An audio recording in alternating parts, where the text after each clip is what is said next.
Presidente cubano Miguel Díaz-Canel aboga por aumentar producción de alimentos y reducir importaciones en encuentro con empresarios del sector privado. Hospital Pediátrico Borrás Marfán de La Habana recibe donativo de alto valor que priorizará servicios de neurodesarrollo y autismo.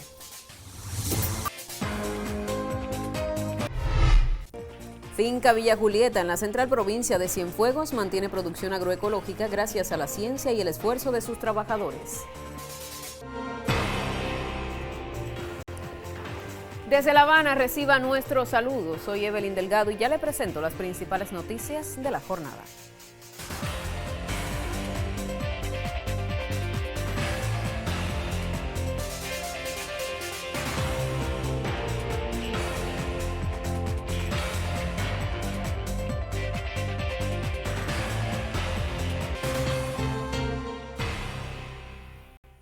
Iniciamos ya con las informaciones. El presidente Miguel Díaz-Canel Bermúdez se reunió con representantes del sector privado en Cuba, contacto que, según explicó, será constante con el sistema empresarial cubano, que es uno solo e incluye las formas estatales y no estatales. No podemos construir todo lo que queremos hacer en beneficio del país si no logramos esta comunicación, dijo durante el encuentro, en el que participaron empresarios de los sectores de la alimentación, agricultura, energía, transporte, asesoramiento jurídico y otros. Durante el encuentro, el jefe de Estado abogó por aumentar en el país la producción de alimentos, bienes y servicios, por reducir los costos improductivos y la independencia de las importaciones de productos acabados, incorporar tecnología, conocimiento e innovación. Al propio tiempo, Díaz-Canel fue crítico en temas como las ganancias ilegítimas. La ganancia, significó, tiene que estar vinculada al esfuerzo, a los resultados, a la productividad, a la eficiencia, a la innovación, al riesgo que se asume y no a la especulación y al abuso con los precios que van en contra de nuestro pueblo. En el espacio de diálogo, varios de los empresarios expusieron sus experiencias de trabajo, presentaron nuevos proyectos de negocios y pusieron al tanto a la dirección del país sobre programas sociales que desarrollan en sus comunidades. Igualmente explicaron prioridades como el cambio de matriz energética en sus negocios para no detener las producciones en el desafío colectivo de sacar al país adelante. Y en medio de las dificultades llegan los mejores gestos de amistad. El Hospital Pediátrico Borrás Marfán en La Habana es uno de los tantos centros de salud que se beneficia del resultado de la solidaridad internacional con la mayor nación de las Antillas. Escuchemos declaraciones de la jefa del Centro de Neurodesarrollo y Autismo de esa institución. Este donativo surge por la necesidad de nosotros tener un respaldo energético, porque en la consulta externa no teníamos la posibilidad de contar con baterías que nos permitiera o terminar esas intervenciones o esas consultas que se comenzaron y no se podían terminar. Muchas veces se terminaba con lámparas de emergencia que hemos ido buscando, también gracias a la donación que hemos recibido de lámparas solares, pero ya esto se hace cada vez más complejo. Entonces ya en este momento surge el proyecto Energía para la Vida, que lo coordina Medicuba Europa. Y en este marco se suman varias organizaciones, son Medicuba Suiza, Medicuba Europa, Solidaridad Luxemburgo-Cuba, y ahora precisamente este donativo es del Gobierno de Canarias, de la Asociación Médica para Centroamérica y de la Red de Solidaridad Canario-Cubano. Cabe destacar también figuras muy importantes que han ayudado, como el doctor Franco Cavalli, quien es un defensor y que ama nuestro país, y específicamente con nuestro proyecto tenemos la dicha de tenerlos casi cada año aquí. También a Marina Frigerio. Son varias las figuras que debemos destacar, y más en este momento que Cuba necesita tanto apoyo. En septiembre deben quedar instalados los equipos, una ayuda de alto valor dada la actual situación electroenergética de Cuba, donde se buscan alternativas de manera constante para sostener servicios elementales como el de la salud, altamente afectado por las sanciones impuestas por el gobierno de Estados Unidos. Así lo expuso la directora del Hospital Pediátrico. Se van a priorizar las áreas donde realmente sería salón de operaciones, las áreas de consulta y las áreas de servicio, donde hoy tenemos esterilización, equipamientos médicos, farmacia y otros equipos que sí necesitan tener refrigeración y corriente eléctrica permanente para su conservación de insumos y demás. Realmente teníamos que esperar que el fluido eléctrico nos apoyara para todas las actividades del hospital, y muchas veces había que suspenderlo, decir que el hospital no cuenta con un grupo de electrógenos porque hace más de 2 años que están rotos, por tema de piezas, no solamente por la asignación de combustible, sino porque realmente las piezas para reponer el equipo hoy no existen en el país. Por tanto, el Borras quedaba desprotegido cuando se caía el CEN o había un corte energético por cualquier situación. Teníamos que suspender las actividades quirúrgicas y los demás procederes que necesitaban corriente. Hacemos una primera pausa. En breve estamos de regreso. Conocerá más de la realidad de Cuba y su gente. Quédese con nosotros.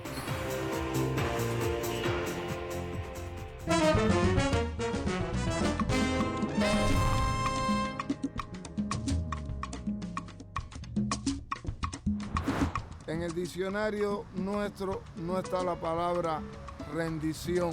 Nuestra historia está forjada en la lucha, en la pelea, y así seguiremos.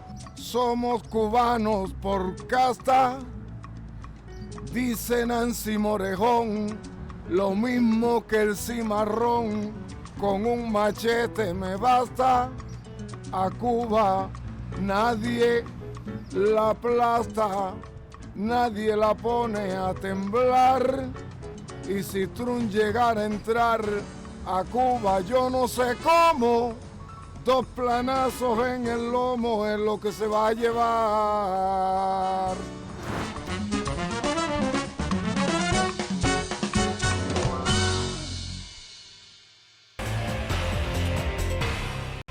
Y ya de vuelta avanzamos con otros temas. La cooperación solidaria entre Cuba y Vietnam reafirma una vez más sus lazos de hermandad con la entrega de nuevas becas para la formación de profesionales de esa nación asiática.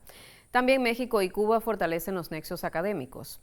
Vamos con detalles. Rogelio Polanco, embajador de Cuba en Vietnam, destacó el valor de la iniciativa docente en el marco de las históricas relaciones bilaterales. Este intercambio académico se sustenta en un acuerdo de cooperación mediante el cual ambas naciones se otorgan mutuamente 15 becas de pregrado y posgrado cada año. Desde hace 6 décadas, Cuba ha contribuido a la formación de universitarios vietnamitas en diversas especialidades como respaldo fraternal a ese pueblo hermano. Y en tierras mexicanas, el ministro de Educación Superior de Cuba, Walter Baluja, lideró la delegación que asistió al intercambio con el Tecnológico Nacional de México y la Asociación Nacional de Universidades e Instituciones de Educación Superior. El titular ofreció la conferencia magistral Educación Superior, Ciencia y Tecnología, destacando el papel de las instituciones de educación superior en el desarrollo local y comunitario, así como la importancia de fortalecer la soberanía y la innovación tecnológica. Y seguidamente vamos a conocer el pronóstico del tiempo para los principales destinos turísticos del país. Desde el Instituto de Meteorología tenemos el contacto con la máster en ciencias, Ailín Justiz. Adelante, Ailín, te escuchamos.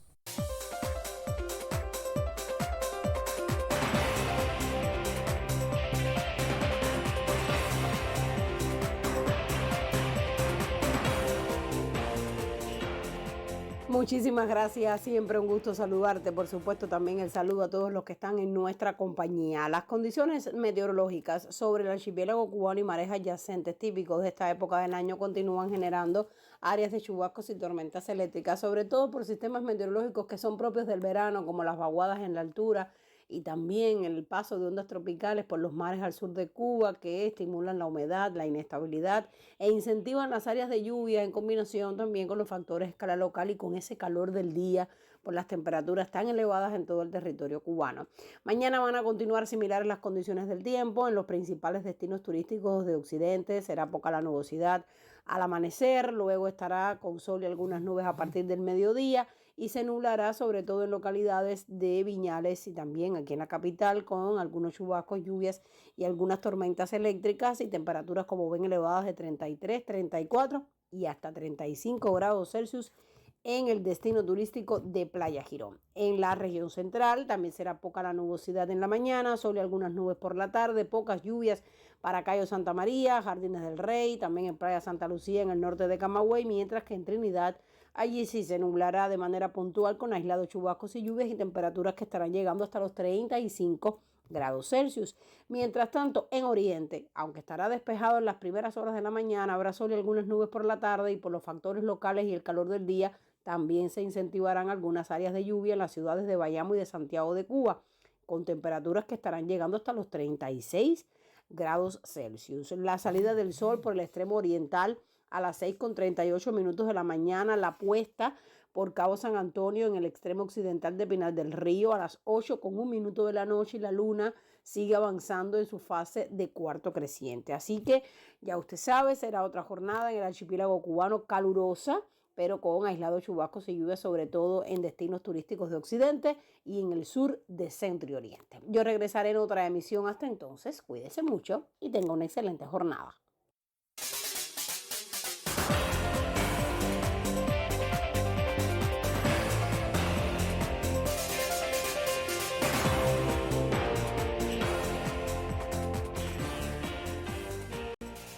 Y llega el momento en esta emisión de conocer lo que acontece en el mundo de los deportes. Hoy con Rodolfo Durán, que está listo ya para informarnos, y como siempre, un gusto que estés con nosotros. Adelante.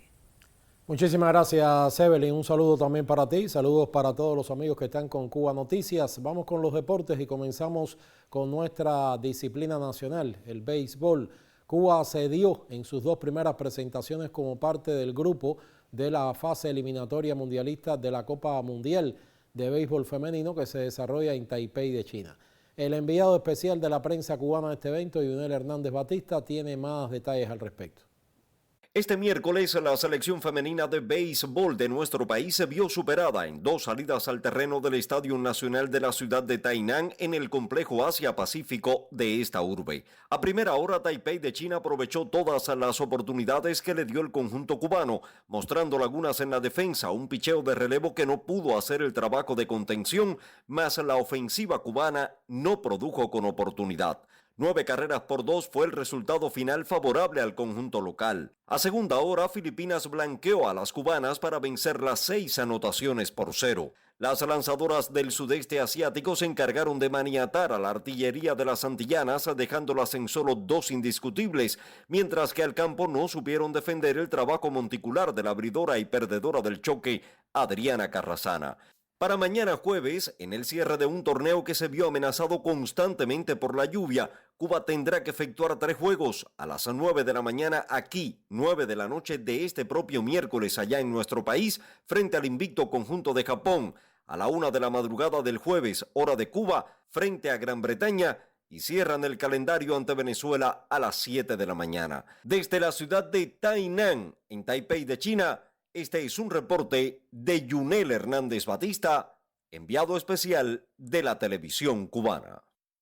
Gracias, Yunel. Nosotros seguimos con más información relacionada con el béisbol. Varios peloteros cubanos tuvieron acción en esta jornada en la Liga Profesional de Béisbol de China como parte del Club Beijing, que empató a 5 en 10 entradas ante el Shanghai. Andy Cosme alineó como segundo al bate y se fue de 4-3 con una anotada, una impulsada y un boleto. El lanzador Fel Cejas trabajó como primer relevista durante una entrada con un hit, un boleto y 3 ponches. Fran Ernesto Herrera también tiró un capítulo completo con un hit y un ponche. Yanquiel Mauri actuó en el 8º y 9º inning con apenas un hit y 3 ponches propinados. Ahora el Beijing, que dirige el cubano Noelvis González, presenta balance de 2 victorias y 2 derrotas con un empate y se sitúa en el tercer lugar de la tabla de posiciones. Y en otras informaciones les comento que este jueves debuta la canoísta cubana Yarisleidy Cirilo en la prueba del C1 a 200 metros en el Campeonato Mundial de Canotaje, que va a tener lugar hasta el domingo en la ciudad polaca de Poznan.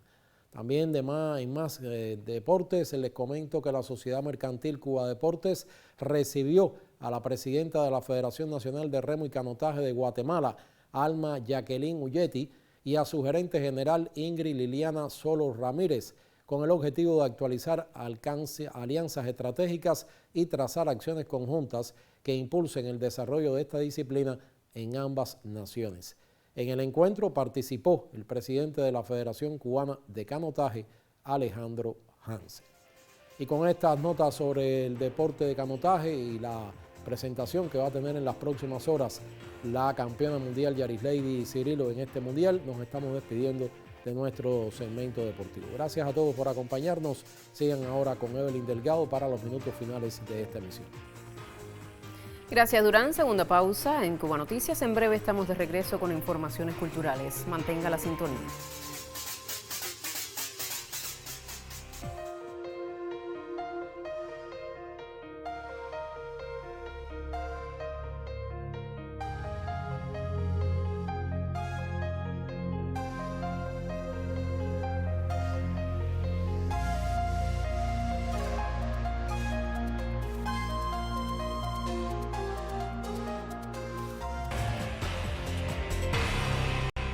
Informaciones culturales con la colega Melissa Mavis de Bardet. Un gusto saludarte como siempre, Melissa.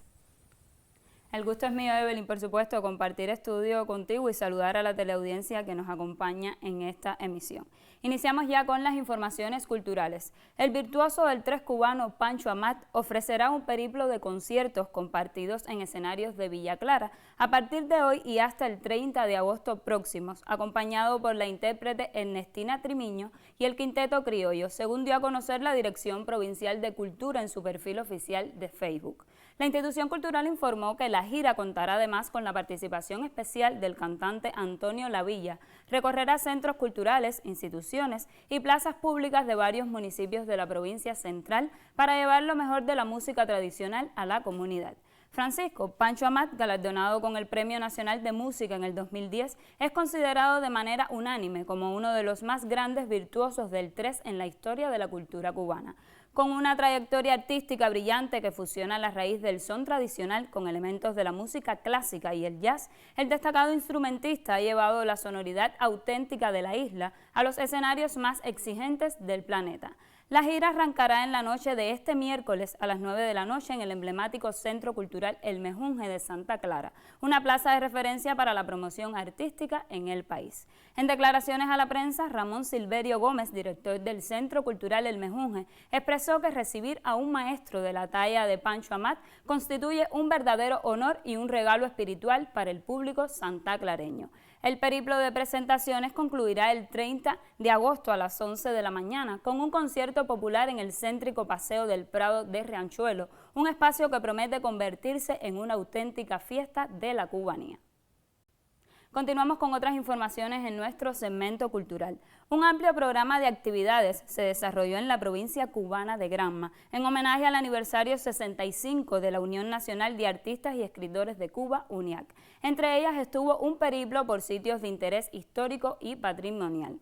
El cierre de la jornada se realizó en la sede provincial de esa organización. Tenemos detalles a través del siguiente reporte de la periodista Jacqueline Pérez. Veamos. El poblado de San Pablo de Yao, enclavado en el municipio de Boyarriba, fue el escenario del encuentro entre los miembros de la Unión de Escritores y Artistas de Cuba en Granma con realizadores de la televisión serrana e integrantes de esta comunidad. Los presentes intercambiaron experiencias sobre el quehacer audiovisual y la influencia de estos medios en la cultura. Además, dialogaron sobre el trabajo en las comunidades. La presidenta de la UNIAC en el territorio, Yamislady Reyes Beltrán, encabezó la delegación en una jornada que reafirmó el compromiso de los artistas con las raíces cubanas. Encontrarse los miembros, como es el objetivo, unirnos en esta salutación de los 65 años de nuestra organización, es siempre una dicha.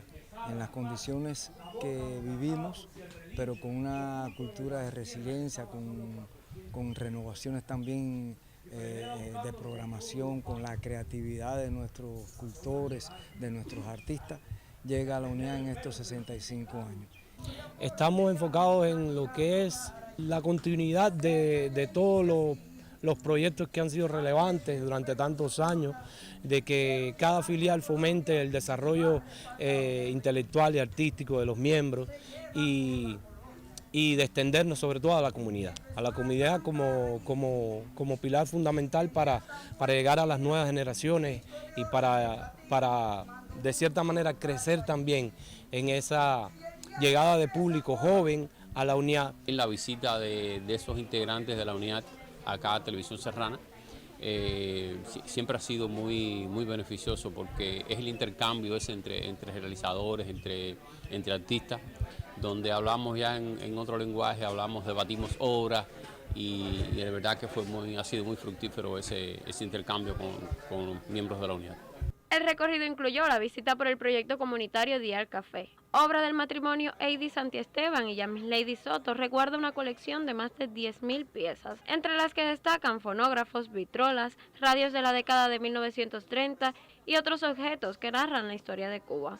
La actividad forma parte de una amplia programación que se extenderá hasta el 22 de diciembre próximo, en las celebraciones por la creación del Comité de la Vanguardia Artística en Granma. Emily Peña Costa, Sistema Informativo de la Televisión Granmense. Las actividades por el aniversario 65 de la Unión de Escritores y Artistas de Cuba concluyeron en Granma con una propuesta protagonizada por jóvenes de la Asociación Hermanos Saiz. El patio del Comité Provincial de la UNIAT acogió a los integrantes de la vanguardia artística granmense, quienes celebraron la existencia de la organización que los aglutina. En ese contexto, Naya de Duani, presidenta de la HS, resaltó el vínculo entre ambas organizaciones y dijo, UNIAT y HS no son dos generaciones enfrentadas, son un diálogo, una conversación que empezó hace décadas y que sigue abierta. Los que hoy engrandecen la UNIAT ayer fueron de la Asociación Hermanos Saiz y los que hoy estamos en la asociación seremos UNIAT.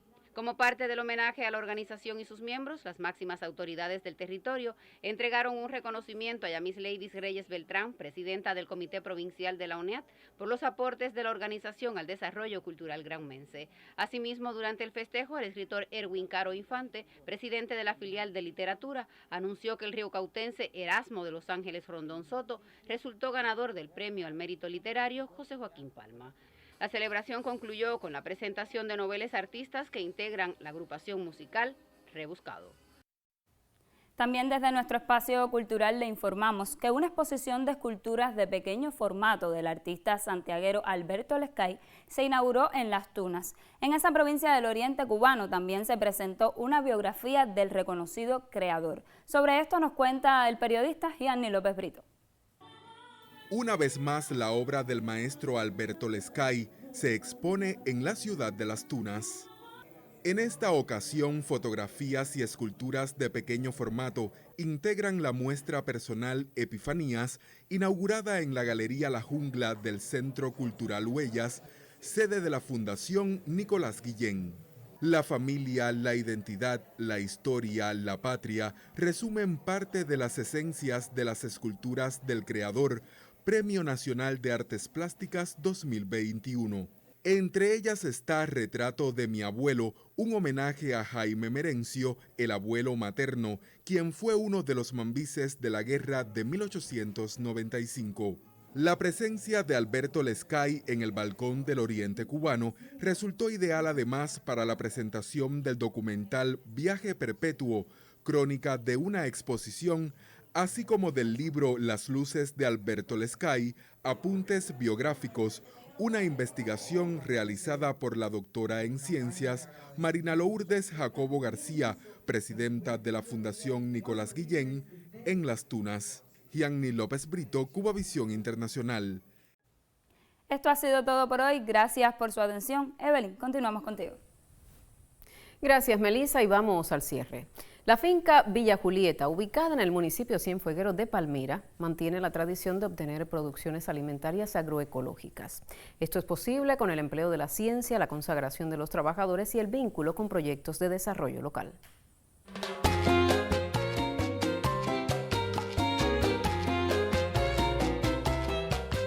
Aquí la actividad que estamos haciendo es sembrando hortalizas, mayormente, que es lo que yo me dedico mayormente, a la habichuela, quimbombó, el frijol verde. Desde que entré sembrando 9 productos. Los mantenido más o menos, en más y en menos cantidad, pero en buenos rendimientos hasta ahora. El agua es lo principal que tenemos. Aquí estamos en estos momentos regando y guataqueando las dos cosas a la vez. Utilizamos el desperdicio del ganado y las producciones que las tenemos ahí a pilar. Esas pilas no son por gusto ahí, esas pilas no se queman ni nada, eso se va pudriendo y las vamos revolviendo y ahí hacemos el fertilizante. Estrategias que implementan en las 6 hectáreas de la finca Villa Julieta, enclavada en el municipio Cienfueguero de Palmira. Predios en los que su dueño, Enrique Arturo, emplea la sabiduría agroecológica para la obtención de alimentos más saludables. Las producciones van aquí al consumo social, fundamentalmente al hogar de embarazadas, al policlínico, a la casa de abuelo. Tenemos convenio también con la PNR y le llevamos a la PNR también siempre a educación, la escuela especial, el círculo infantil. En alianza con la Asociación Cuba Cooperación Francia, implementa acciones para el trabajo con alumnos vinculados a las ciencias agrarias y producir con el apoyo de las fuentes renovables de energía. Una construcción civil, que es una escuela, un aula docente, que encima del aula docente estaría un sistema de bombeo solar fotovoltaico, tiene un área que sería de 0,5 hectáreas con riego por goteo, alimentado con un molino de viento, una nave que era de cerdo, pasarla a cabras en tarima y de ahí obtener leche, carne y queso de cabra. Esa es la función. Tiene un área que es de un centro de lombricultura para producir humo de lombriz. Tiene también un área que es para la construcción de un biogás de las excretas de las cabras y de cerdo, pues producir biogás para 4 viviendas, da el cálculo teniendo 100 cabras aquí. Estamos negociando con el grupo de Cuba Cooperación Francia, porque de verdad que estamos necesitando, nos urge aquí, para no perder más producción, un triciclo eléctrico. Porque entonces eso sí sería, nos pone en otro estadio. Cerrar ciclos productivos, cambio de la matriz energética y aprovechamiento de las bondades naturales favorecerán la economía circular que pretende lograr aquí Enrique Arturo para la entrega de alimentos más saludables al pueblo. Así concluye esta emisión de Cuba Noticias. Otras informaciones en próximos espacios, también en las plataformas digitales. A usted, gracias por informarse con nosotros.